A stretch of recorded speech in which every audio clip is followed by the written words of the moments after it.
My fiancée called off our wedding 3 months before the day. A year later, her sister handed me a toddler and an envelope, and I finally understood why.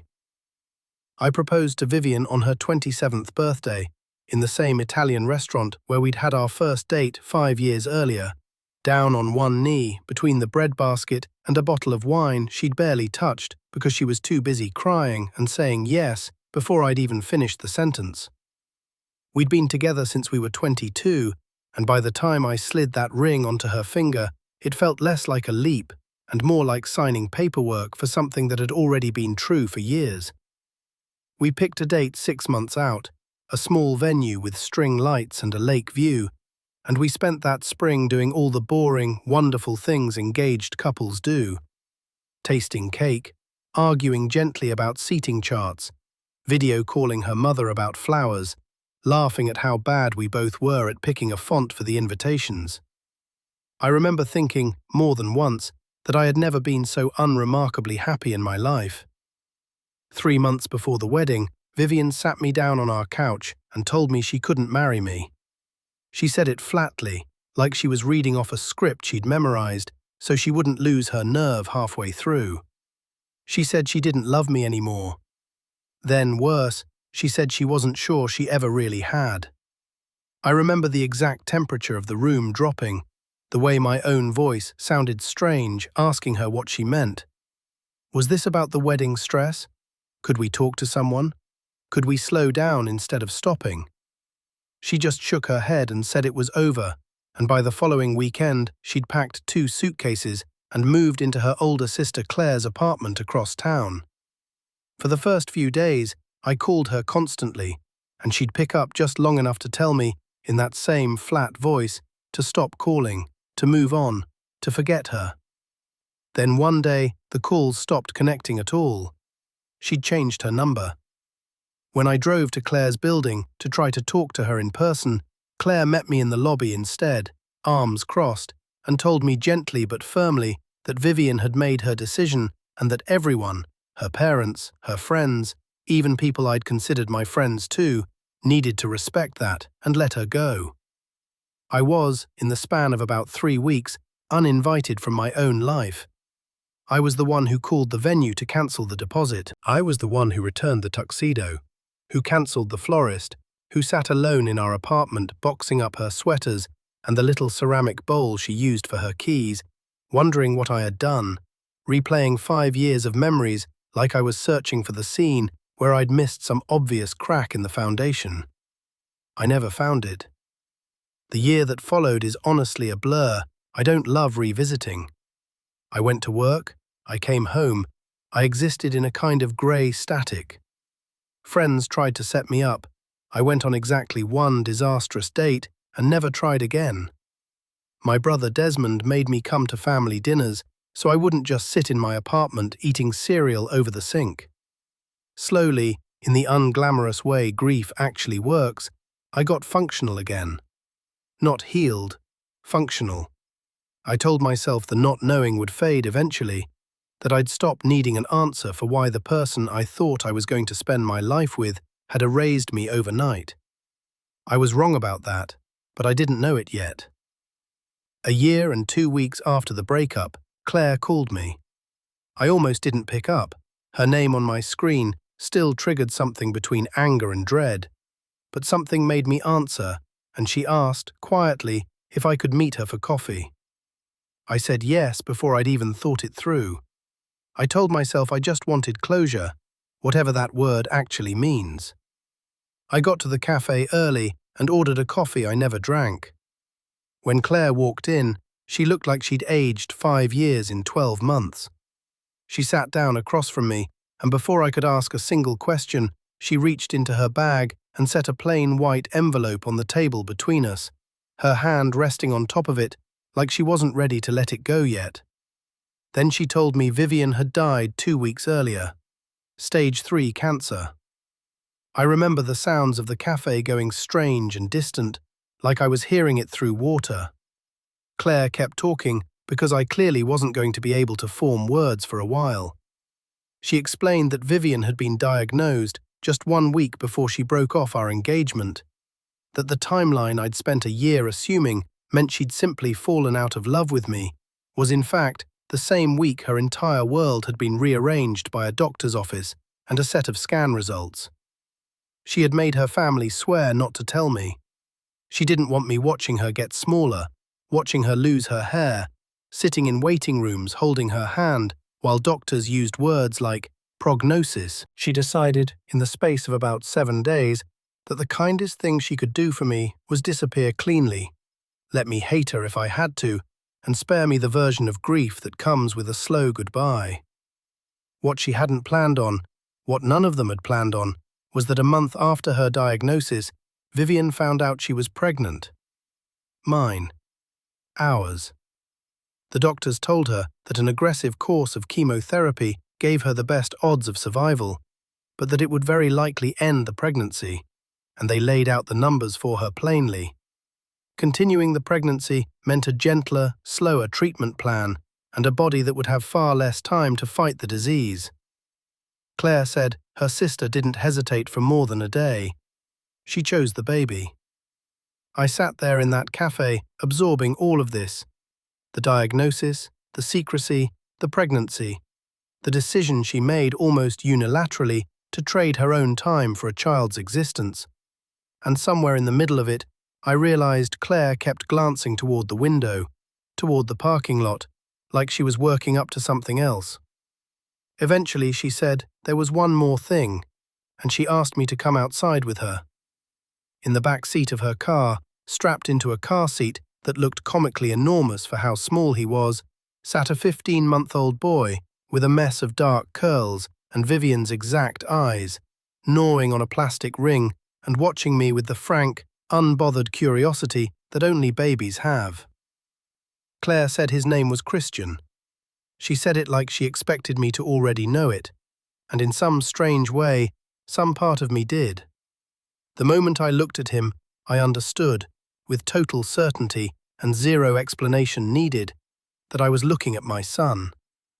Back inside, sitting with Christian on Claire's lap, because I honestly didn't trust my own hands not to shake, she finally opened that envelope. Inside was a small stack of documents that Vivian had apparently spent months preparing with a lawyer. A will naming me as Christian's sole legal guardian, a birth certificate with my name already listed as the father, and a spiral notebook, soft at the edges from being handled so much, that Vivian had filled with entries from the day she found out she was pregnant until close to the end. Claire told me one more thing that broke something open in my chest that I hadn't realized was still sealed shut. Every single day, she said, Vivian had shown Christian pictures of me on her phone. She'd talked to him about me like I was already a fixture in his life, told him stories, said my name to him over and over, so that when this moment eventually came, because she always knew it would, he wouldn't be looking at a total stranger. She had never stopped loving me. She had simply decided that loving me meant protecting me from watching her die, even if it cost her the chance to say goodbye properly, even if it meant I spent a year hating a woman who was, in her own broken logic, trying to be kind to me one last time. I drove home from that cafe a father, in the most literal and terrifying sense of the word, having never once changed a diaper or been woken up by a 2 a.m. cry. My apartment had 0 baby supplies, not a crib, not a bottle, not a single soft blanket that wasn't just a regular throw blanket from my couch. That first night, I folded every pillow and blanket I owned into something resembling a nest on the floor of my bedroom, because I didn't trust a bed with edges, and Christian, exhausted and confused by an unfamiliar apartment and an unfamiliar man, eventually cried out for "Mama!" in the dark, in a voice so small it nearly folded me in half.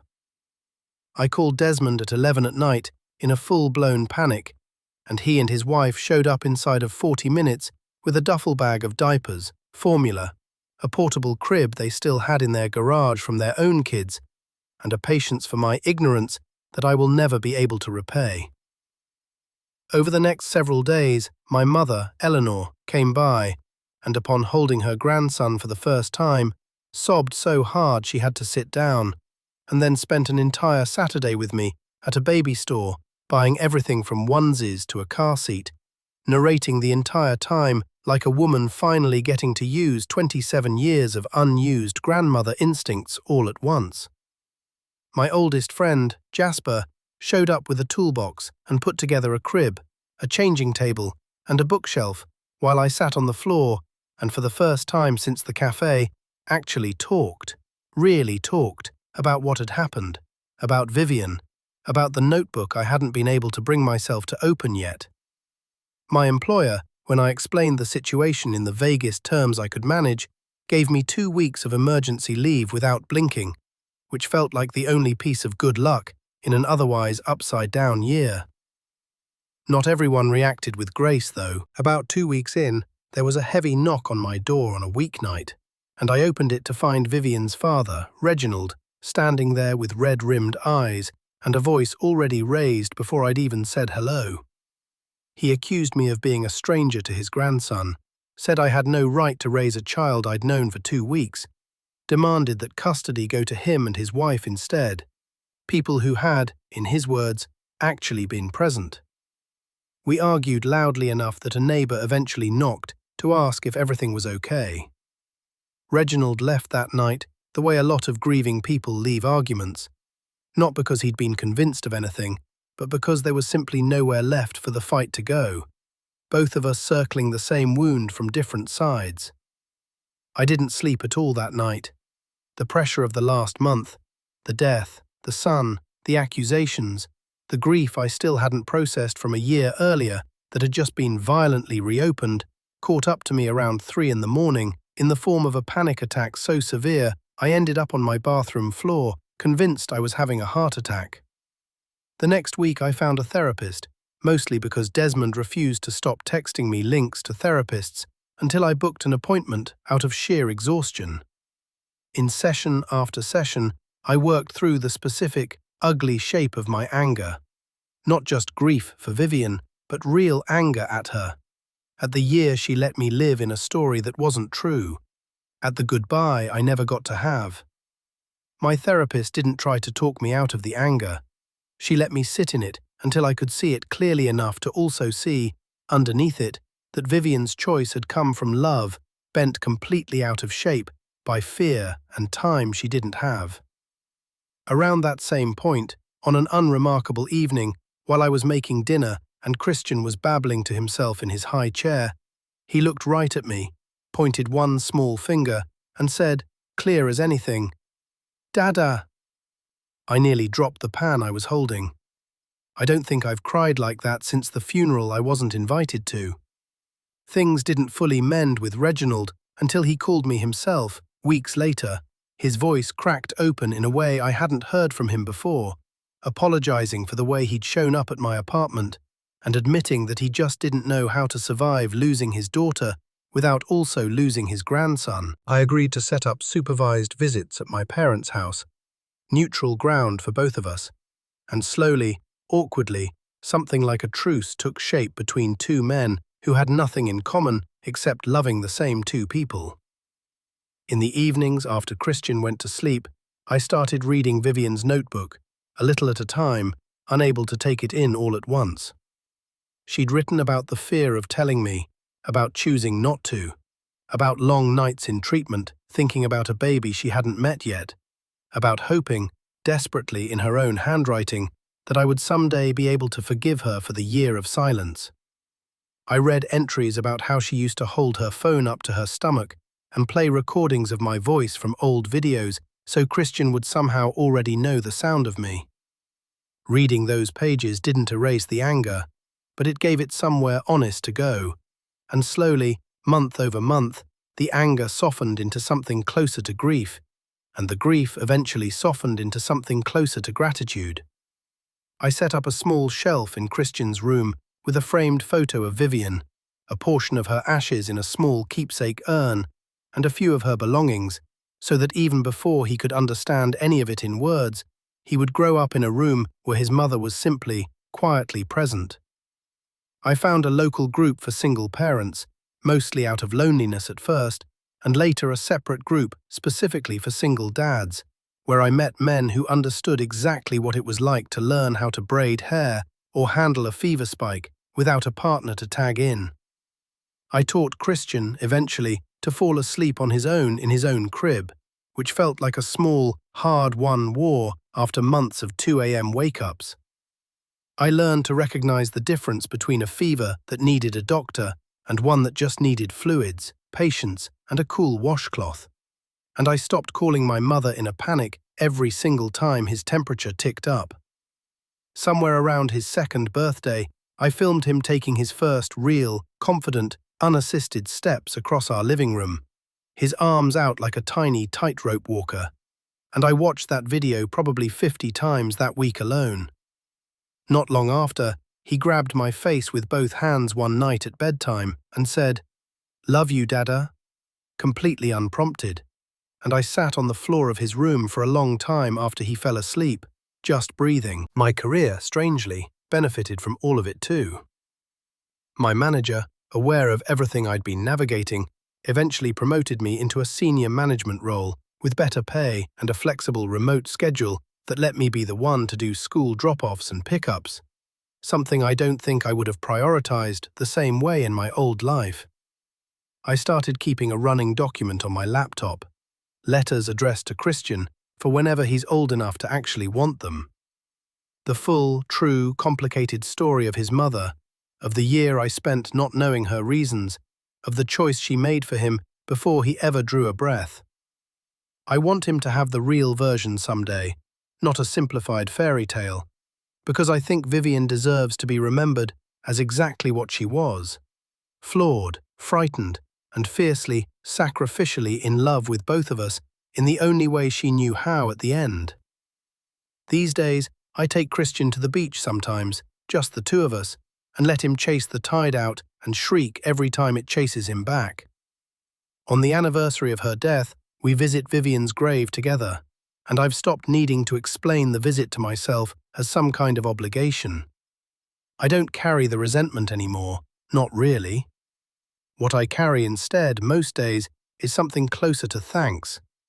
Thanks for a woman who, even while disappearing from my life in the cruelest way I could have imagined, was quietly making sure I'd never actually be alone. Because she left me the best part of her walking around my living room, calling me Dada, completely unaware of just how much both of us had already survived to get him here.